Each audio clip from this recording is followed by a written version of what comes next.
ایک تھا بادشاہ جس کی تھی 12 لڑکیاں، سب کی سب بڑی خوبصورت تھی، سب ایک ہی ساتھ رہتی اور ایک ہی کمرے میں سوتی۔ سب کی چارپائیاں کمرے میں برابر لگی ہوئی تھی۔ جب لڑکیاں سو جاتی تو بادشاہ خود آ کر باہر سے کمرے کا دروازہ بند کر دیتا۔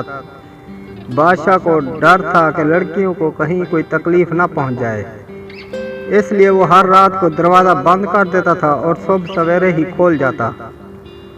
ایک دن صبح کو جب بادشاہ دروازہ کھولنے آیا تو یہ دیکھ کر اسے بڑا تعجب ہوا کہ 12 لڑکیوں کے جوتے ایک قطار میں رکھے ہوئے ہیں، ہر جوتے کی ایڑی گھسی ہوئی ہے، جوتے گرد میں اٹے ہوئے ہیں۔ بادشاہ سمجھ گیا کہ لڑکیاں ضرور رات کو کہیں گئی تھیں، مگر لڑکیاں کیوں باہر گئیں یہ اس کی سمجھ میں نہ آیا۔ لڑکیوں سے پوچھنا مناسب نہ سمجھا۔ آخر میں مجبور ہو کر اس نے اعلان کیا کہ جو کوئی بھی معلوم کر لے گا کہ شہزادیاں رات کو کہاں جاتی ہیں، اس کی شادی اس شہزادی سے کر دی جائے گی جس کو وہ پسند کرے گا۔ راج پاٹ بھی اسی کو دے دیا جائے گا، مگر شرط یہ ہے کہ 3 دن کے اندر اندر معلوم کر کے بتلائے، ورنہ پھانسی دے دی جائے گی۔ کچھ دنوں کے بعد ایک شہزادہ آیا اور اپنے آپ کو اس کام کے لیے پیش کیا۔ بادشاہ نے اس کا استقبال بڑی دھوم دھام سے کیا، شہزادیوں کا کمرہ دکھلایا، کمرے کے پاس ہی شہزادے کے سونے اور رہنے کا انتظام کیا تاکہ نزدیک سے شہزادیوں کی نگرانی اچھی طرح کر سکے۔ رات کو شہزادیوں کے کمرے کا دروازہ کھلا چھوڑ دیا گیا تاکہ شہزادہ ان کے سونے جاگنے کو اچھی طرح دیکھ سکے، لیکن ابھی تھوڑی ہی رات گئی تھی کہ شہزادے کی آنکھوں میں نیند بھر آئی اور وہ بے خبر ہو کر سو رہا۔ شہزادیاں ہر رات کی طرح آج رات کو بھی گھومنے گئیں۔ جب صبح سویرے بادشاہ آیا تو اس نے دیکھا کہ لڑکیوں کے جوتوں پر گرد پڑی ہوئی ہے اور ایڑیاں گھسی ہوئی ہیں۔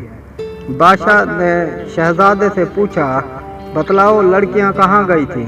شہزادہ کوئی جواب نہ دے سکا۔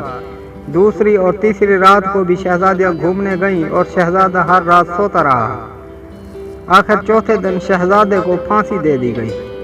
اس کے بعد بہت سے شہزادے آئے، مگر کوئی بھی یہ نہ معلوم کر سکا کہ شہزادیاں کب اور کہاں گھومنے جاتی ہیں۔ ایک دن ایسا اتفاق ہوا کہ ایک غریب سپاہی سڑک سے گزر رہا تھا۔ اس نے بھی بادشاہ کا اعلان دیکھا، جی میں آیا کہ کسی طرح یہ بھید معلوم ہو جاتا تو زندگی بڑے آرام سے گزرتی، لیکن یہ بھید کیسے معلوم ہو یہ اس کی کچھ سمجھ میں نہ آیا۔ اسی سوچ میں چلا جا رہا تھا کہ ایک بڑھیا ملی۔ بڑھیا نے پوچھا، سپاہی کہاں جا رہے ہو؟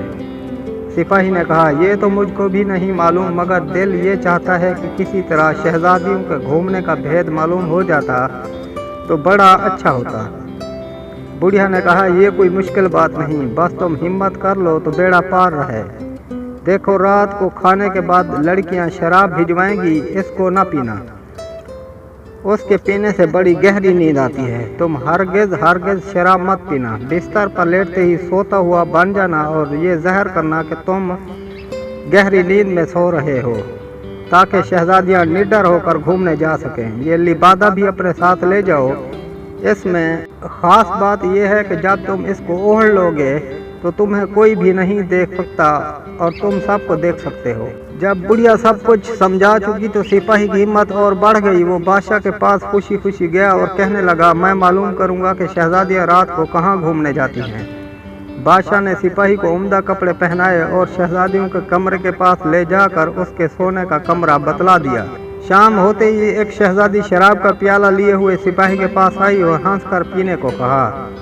سپاہی نے اپنے حلق کے پاس ایک تھیلی باندھ رکھی تھی۔ سپاہی نے بڑی ہوشیاری سے شراب تھیلی میں انڈیل لی۔ چارپائی پر لیٹتے ہی گہری نیند میں سوتا ہوا بن گیا۔ شہزادیاں یہ دیکھ کر بہت خوش ہوئیں۔ آدھی رات کے قریب شہزادیاں اٹھیں، کپڑے پہنے، بال سنوارے اور گھومنے جانے کے لیے تیار ہو گئیں۔ سپاہی اپنی چارپائی پر لیٹا ہوا یہ سب دیکھ رہا۔ شہزادیاں ہنستی ہوئی کمرے سے باہر نکلیں اور گھومنے کے لیے جانے لگیں۔ سپاہی چپکے سے اٹھا، لبادہ اوڑھ کر شہزادیوں کے پیچھے ہو لیا۔